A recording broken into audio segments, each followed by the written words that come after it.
Hello mga kalaban, tayo magluluto ng fried lumpiang toge.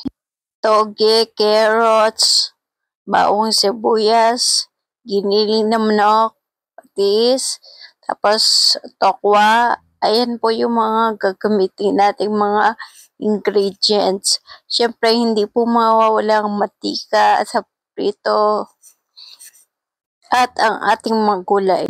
Umpisahan na po natin ang ating pagluluto. Siyempre, lalagyan mo natin mantika, bawang sibuyas.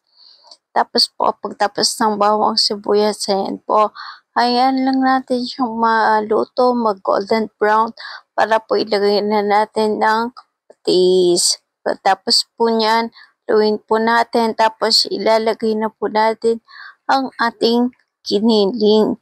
Yung ginamit po na giniling is manok kasi yun lang yung available. Pero pwede rin pong ground pork or ground beef. Depende po.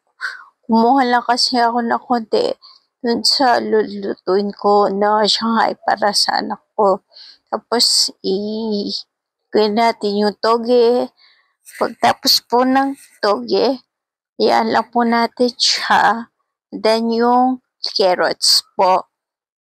Pagtapos po ng carrots, ayan. Tapos, atin po siyang tatakpan at babayaan mo muna natin lang 10 minuto. Tara, nain na po. Malapit na po. Tapos, maglalagay na tayo ng cabbage, repolyo.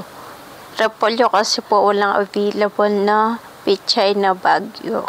Ayan lang po natin siyang haluin. Tatakpan po natin at ayan natin nakatakip siya ng 2 minuto at atin na pong bubuksan. Tapos po ihalo na natin yung tokwa. Pinagalo ko po tapos akin ulit na tatakpan ng 1 minuto para po lumambot na konti yung tokwa. Sinalin ko muna para lumamig. Tutuloy ko lang po yung aking pagpapalat ng aking fried lumpia. Naglalagay po ako ng 2 kutsara kada wrapper. Big wrapper po yung ginagamit ko pag gumagawa ako ng fried lumpia.